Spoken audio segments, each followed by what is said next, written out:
कल्पना कीजिए कि आप अपनी जान जोखिम में डालकर प्रतिबंधित रूसी तेल की तस्करी कर रहे हैं और फिर पता चलता है कि आपको समय पर भुगतान नहीं मिल रहा, या इससे भी बुरा, आपको बिल्कुल भी भुगतान नहीं मिल रहा। सितंबर तक पूरे रूस में बकाया वेतन लगभग 164 अरब रूबल तक पहुंच गया है, जो कि लगभग 17 मिलियन अमेरिकी डॉलर के बराबर है।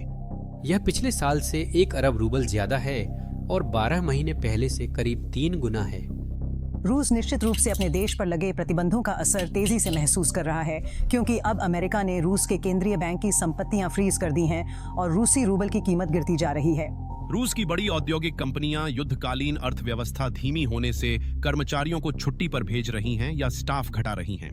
रूस का धातु उद्योग छंटनी और काम के घंटों में कटौती की लहर का सामना कर रहा है, क्योंकि मांग में गिरावट आ रही है और वित्तीय दबाव बढ़ रहे हैं। रूसी कर्मचारी अब अपनी पहले से कमाई हुई रकम पाने के लिए अकल्पनीय हदों तक जा रहे हैं। अक्टूबर में एक बड़े पावर प्लांट के 60 से ज्यादा परेशान कर्मचारियों ने छत पर चढ़कर धमकी दी कि अगर बकाया वेतन तुरंत नहीं मिला तो वे कूद जाएंगे। सोचिए, महीनों की जद्दोजहद और भूख से इतने परेशान हो जाना कि उन्होंने अनदेखा किए जाने की बजाय अपनी जान जोखिम में डालना बेहतर समझा।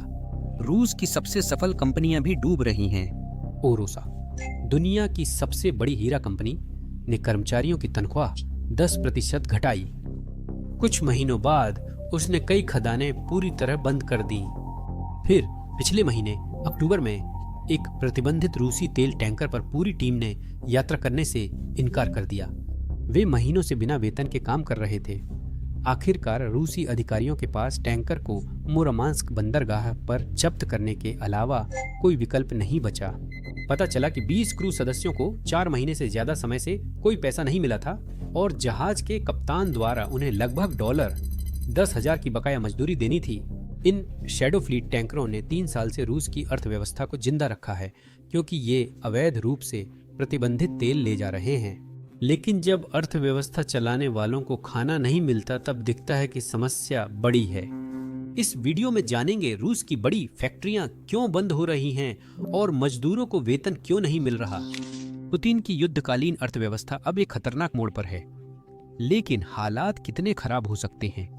क्या यह आर्थिक संकट इतना गंभीर हो सकता है कि आखिरकार पुतिन को यूक्रेन में अपनी जंग खत्म करने के लिए मजबूर कर दे, या फिर आम रूसी नागरिकों को ही इसकी कीमत चुकानी पड़ेगी? अगर आप मानते हैं कि वेतन संकट सिर्फ तेल, कोयला, बिजली तक सीमित है और इसका कारण प्रतिबंध व ड्रोन हमले हैं, तो आप गलत हैं। यह तो बस हिमखंड का सिरा भर है। असल में सबसे बड़ा वेतन बकाया एक बड़ी सड़क निर्माण कंपनी का है। उन्होंने मार्च से अपने 3,600 कर्मचारियों को वेतन नहीं दिया है, जिससे 608 मिलियन रूबल यानी करीब $8 मिलियन का वेतन बकाया हो गया है। रूस में आधिकारिक कुल बकाया वेतन का 35% से ज्यादा हिस्सा सिर्फ यही एक कंपनी के पास है। फिर भी हम आसानी से दर्जनों ऐसी कंपनियों के नाम ले सकते हैं जिनका संयुक्त वेतन बकाया आधिकारिक आंकड़ों से कहीं ज्यादा है। पुतिन चाहते हैं कि हम इस पर विश्वास करें। उदाहरण के लिए, केमारोवो क्षेत्र में एक औद्योगिक उपकरण आपूर्तिकर्ता ने कर्मचारियों को 65 मिलियन रूबल करीब $80,000 वेतन नहीं दिया है। तुला में रोजवेट फूड सर्विसेज कंपनी अपने कर्मचारियों को 36 मिलियन रूबल करीब $4,50,000 वेतन बकाया है। रूस की ट्रेड यूनियनों के मुताबिक देश में बकाया राशि 24 अरब रूबल से ज्यादा हो सकती है, जो सरकारी आंकड़ों से 2 गुनी और पिछले साल से 5 गुना अधिक है। 2022 में युद्ध के पहले साल कई रूसी नागरिकों की तनख्वाह काफी बढ़ी थी। फ्रंट लाइन पर तैनाती के कारण हुई श्रमिकों की कमी और सेना पर भारी सरकारी खर्च के चलते रक्षा कारखानों ने 24 घंटे काम करना शुरू कर दिया और संचालन जारी रखने के लिए प्रीमियम वेतन देना पड़ा। सैनिकों व उनके परिवारों को बड़ी रकम मिली। सैन्य ठेकेदारों ने कठिन लक्ष्य पूरे करने वालों को इनाम दिया। आधिकारिक तौर पर पूरे रूस में 2023 में आय लगभग 6% बढ़ गई, जो कई वर्षों में पहली बार महंगाई से तेज रही। साधारण रूसी नागरिक जो लंबे समय से आर्थिक रूप से संघर्ष कर रहे थे, अचानक उनके पास पहले से कहीं ज्यादा पैसे आ गए। यहाँ तक कि गरीब इलाकों में भी आर्थिक उछाल देखने को मिला, क्योंकि रक्षा कारखाने फिर से सक्रिय हो गए, लगातार मिल रहे ऑर्डरों से भरे हुए। लेकिन वह उछाल सिर्फ एक तात्कालिक मिठास की तरह साबित हुआ। 2023 के मध्य तक समस्याएं दिखने लगी थीं। कारखानों को पर्याप्त मजदूर और बुनियादी क्षमता नहीं मिल रही थी। जिससे वे सरकार की सैन्य मांगें पूरी नहीं कर पा रहे थे। बेरोजगारी दर रिकॉर्ड निचले स्तर 21% तक पहुंच गई, जो सुनने में शानदार लग सकता है, लेकिन असल में यह असली आर्थिक मजबूती की वजह से नहीं था। दसियों हजार सक्षम पुरुष अब सामान्य कार्यबल में नहीं थे। इसके बजाय उन्हें एक ऐसे युद्ध में भर्ती किया जा रहा था जिस पर बहुत से लोग विश्वास भी नहीं करते थे।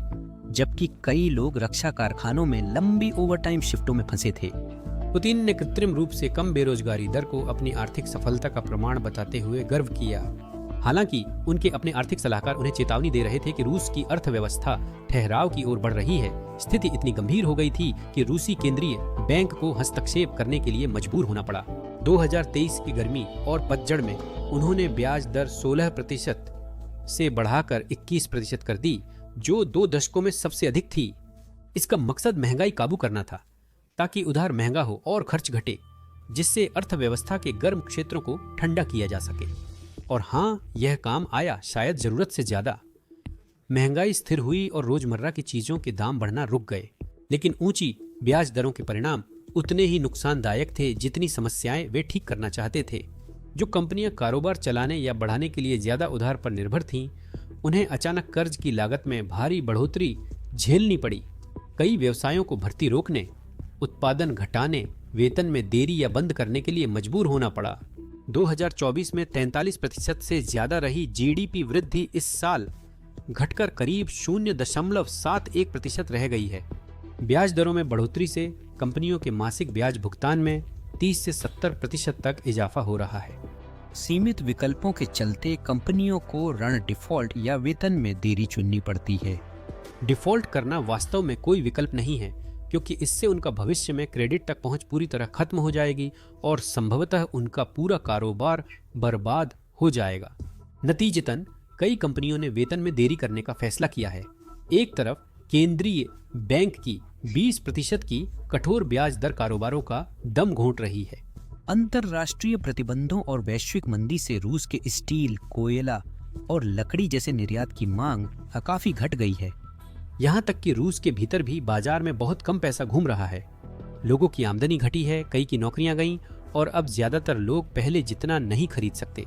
रूसी सरकार के अपने ही आंकड़ों के अनुसार लगभग 1/3 रूसी कंपनियां अब घाटे में चल रही हैं। 20 प्रमुख विनिर्माण क्षेत्रों में सिर्फ 4 बढ़ रहे हैं, जिनमें से 3 सैन्य और हथियार उत्पादन से जुड़े हैं। स्पष्ट है कि रूस के युद्ध से संबंधित उद्योगों के बाहर के व्यवसाय या तो पतन के कगार पर हैं या मुश्किल से जीवित रहने की कोशिश कर रहे हैं। इसीलिए शायद 1% की जीडीपी वृद्धि का आंकड़ा भी असली नहीं है। रूस के 89 में से 67 क्षेत्रों का बजट 2025 की पहली छमाही में ही खत्म हो गया है। कोमी गणराज्य एक ऐसा क्षेत्र है जो खनन पर निर्भर करता है। 2025 की शुरुआत में वहां आयकर राजस्व पिछले साल की तुलना में लगभग 54% गिर गया। चेल्याबिंस्क का एक बड़ा इस्पात और विनिर्माण केंद्र ने आय में 1/3 की गिरावट देखी। रूस की स्थानीय सरकारें बजट का बचा पैसा सिर्फ जरूरी कर्मचारियों जैसे शिक्षकों, डॉक्टरों और नर्सों को वेतन देने में लगा रही हैं। कई छोटे शहरों में सैकड़ों परिवार पूरी तरह से जीवित रहने के लिए एक ही फैक्ट्री या खदान पर निर्भर हैं। अब जब कई व्यवसाय बंद हो रहे हैं तो पूरे समुदायों पर अचानक आजीविका खोने का खतरा है। उदाहरण के लिए पश्चिमी साइबेरिया की इस प्लाईवुड मिल को ही ले लीजिए। इससे स्वेत्सा नाम की रूस की सबसे बड़ी लकड़ी उत्पाद कंपनियों में से एक चलाती है।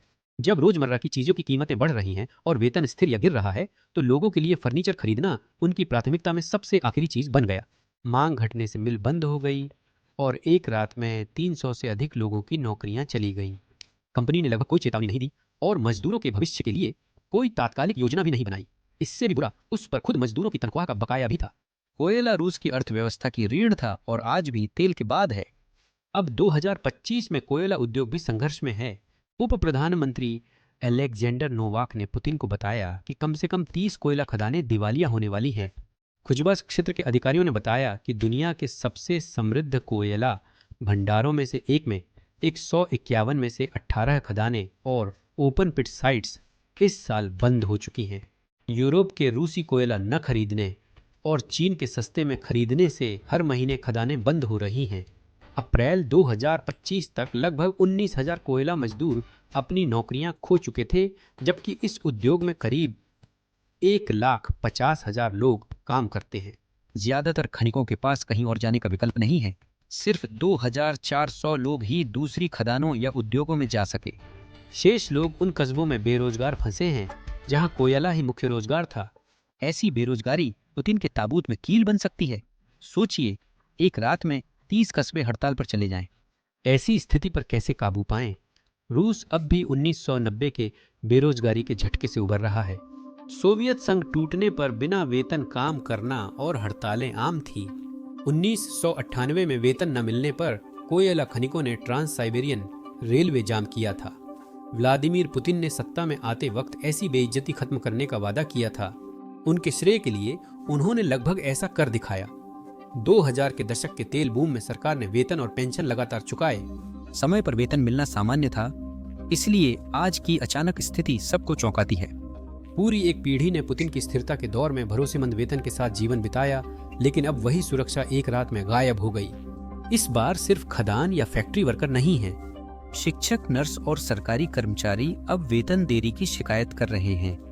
रेलवे, ऑटोमोबाइल, धातु, कोयला, हीरा, सीमेंट तक रूस की कई बड़ी औद्योगिक कंपनियां कर्मचारियों को निकालने की बजाय अंशकालिक काम करने पर मजबूर कर रही हैं। रूस की सबसे बड़ी कार निर्माता ऑटोवोवास ने लागत कम करने के लिए सितंबर के अंत में 4 दिन का कार्य सप्ताह लागू किया, जिससे सभी कर्मचारियों के वेतन में 20% कटौती हुई।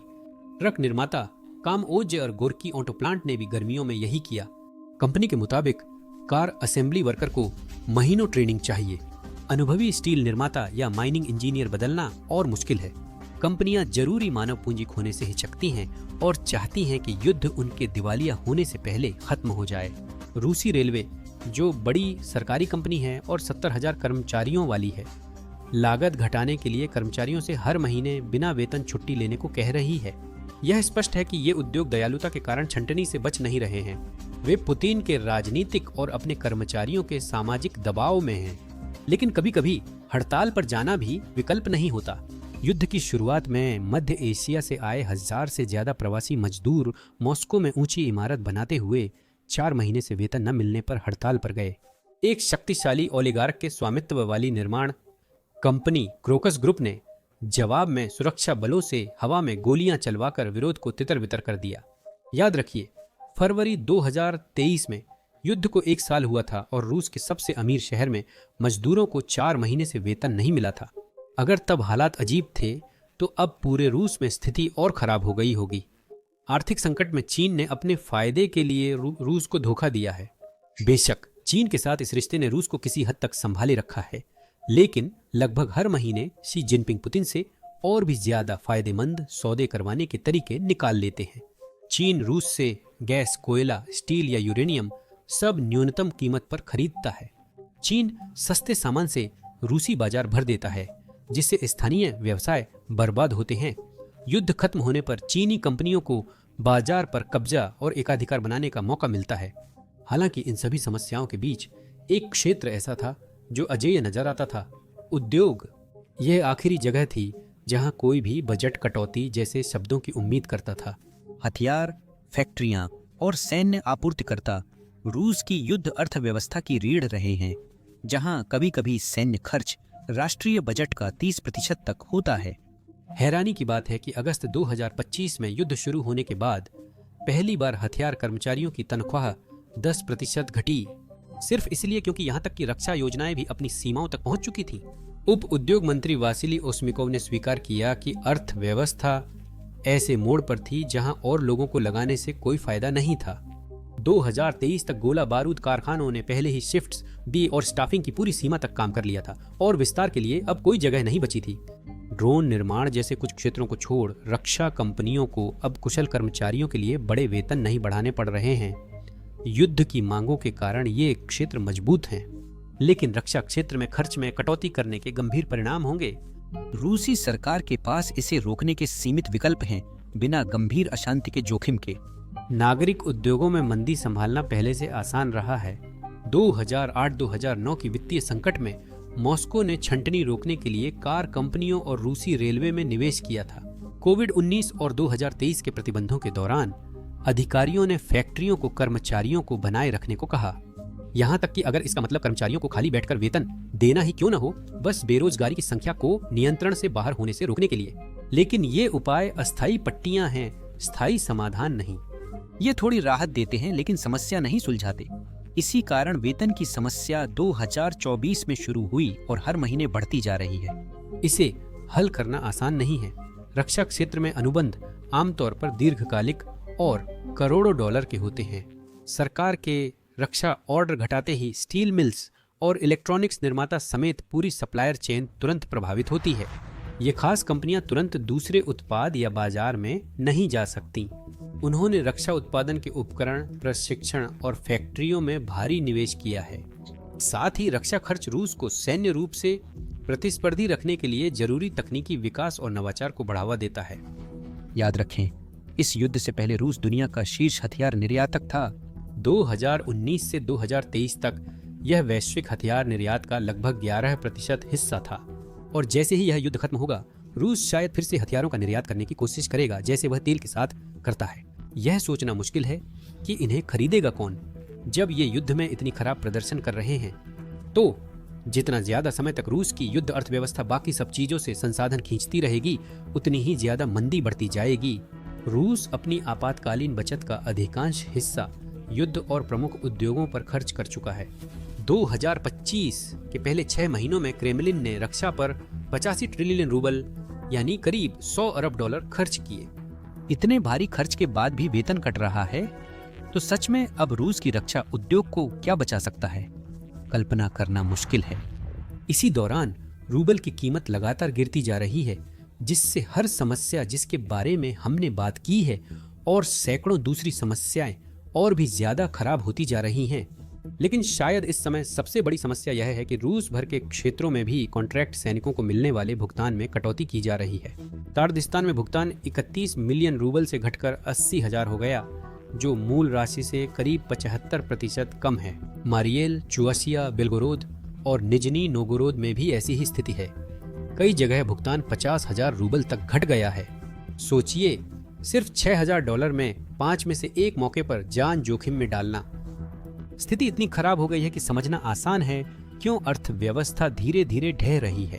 अभी क्रेमलिन आंकड़े छुपा सकता है, कुछ महीनों या साल भर के लिए, और आम रूसी लोग दांत भींचकर आगे बढ़ सकते हैं। जैसे जैसे युद्ध लंबा चलता है और सरकार आर्थिक गतिविधियों से अधिक संसाधन हटाती है, वैसे वैसे बिना वेतन की कहानियां बढ़ती जाती हैं।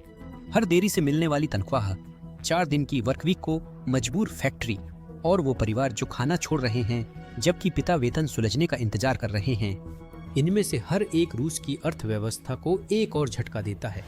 क्या पुतिन सरकार युद्ध जारी रखते हुए आर्थिक स्थिरता बनाए रख सकती है या किसी एक को झुकना होगा? अब तक क्रेमलिन ने आम जनता को युद्ध के सीधे आर्थिक प्रभाव से बचाने या कम से कम उसे टालने की पूरी कोशिश की है। उन्होंने 2022-2023 में अर्थव्यवस्था में पैसा डाला। उन्होंने सैनिक गरीब और दूरदराज क्षेत्रों से भर्ती किए ताकि मॉस्को और सेंट पीटर्सबर्ग के लोग नाराज न हों, और असहमति को दबाया। कई रूसी लंबे समय तक ऐसे जी सकते थे जैसे उनकी सैन्य कार्रवाई उनकी रोजमर्रा की जिंदगी से दूर हो। लेकिन अब वह बदल रहा है। आप अर्थव्यवस्था को हमेशा संसाधनों को खत्म करने वाले युद्ध की स्थिति में नहीं रख सकते। यह उम्मीद नहीं कर सकते कि आखिरकार वह एक टूटने की सीमा पर नहीं पहुंचेगी। और वह टूटने की सीमा रूसी नागरिक हैं। कुछ लोग तो सचमुच अपनी जान देने या भूखे मरने की धमकी दे रहे हैं, सिर्फ इसलिए ताकि उन्हें उनकी बकाया मजदूरी मिल सके। उन्होंने देखा कि फैक्ट्रियों ने ताले लगा दिए और खदानें भूजल से भरने लगी। समझ गए कि कोई मदद नहीं आएगा। ध्यान दें, ये लोकतांत्रिक या विदेश नीति से जुड़े विरोध नहीं, बल्कि जीवन के लिए गुस्से का विस्फोट हैं। कोई प्रचार इसे समझा नहीं सकता। एक आदमी जो रोज 12 घंटे काम करने के बाद भी अपने परिवार का पेट नहीं भर सकता, उसे नेटो या डीनाजिफिकेशन से कोई फर्क नहीं पड़ेगा। अगर यह कुछ और महीनों तक ऐसे ही चलता रहा तो पुतिन को गुस्से की ऐसी लहर का सामना करना पड़ सकता है जिसे उनका दमनकारी तंत्र भी रोक नहीं पाएगा। अभी तक बात वहां नहीं पहुंची, लेकिन काफी करीब है। लेकिन साथ ही यह भी मुमकिन है, शायद ज्यादा मुमकिन है, कि आम रूसी लोग युद्ध के चलते बस यूं ही परेशान होते रहेंगे। पुतिन ने दोष टालने और असहमति दबाने में महारत पा ली है। राज्य मीडिया जनता के गुस्से को स्थानीय अधिकारियों या कंपनी मालिकों पर डाल सकती है, उन्हें भ्रष्ट या अयोग्य दिखा सकती है, बजाय इसके कि व्यवस्था की समस्या माने। हमने पहले ही देखा है, एक बेक है कि अभियोजक बिना वेतन के मामले में संयंत्र प्रबंधकों की जांच के लिए आगे आ गए हैं, जैसे कि समस्या केवल कुछ भ्रष्ट मालिकों की वजह से है, न कि खुद व्यवस्था की वजह से। क्रेमलिन इस तरह के बलि का बकरा बनाने की रणनीति को और तेज कर सकता है। जनता के गुस्से को शांत करने के लिए कुछ ओलिगार्क्स या क्षेत्रीय गवर्नरों की बलि दे सकता है, जबकि युद्ध मशीन को लगातार चलने देता है। नतीजतन गरीबी दर, जिसे पुतिन ने 2000 के दशक में घटाने की कोशिश की थी, शायद फिर बढ़ रही है। हालांकि आधिकारिक आंकड़े इसे स्वीकार नहीं करेंगे। सरकार शायद तात्कालिक उपायों पर ज्यादा जोर देगी। कुछ फैक्ट्रियों में वेतन बकाया चुकाने को और आपातकालीन नकद सहायता मिल सकती है। जब भी कोई विरोध बढ़ता है तो कर्मचारियों को निकालने के बजाय उन्हें पार्ट टाइम में बदलने के लिए और अधिक आदेश दिए जाएंगे, और यह प्रचार भी बढ़ेगा कि ये सारी कठिनाइयां अस्थायी हैं या रूस के दुश्मनों द्वारा बढ़ा चढ़ाकर पेश की जा रही हैं। पुतिन खुद कुछ राहत उपायों की घोषणा कर सकते हैं, जैसे कि बकाया वेतन के लिए अतिरिक्त धन जारी करना या यह दिखाने के लिए सार्वजनिक क्षेत्र के वेतन में वृद्धि का आदेश देना कि उन्हें चिंता है। अभी ये कदम सिर्फ समय बिताने के लिए हैं, न कि ढहती स्थिति सुधारने के लिए। धन्यवाद।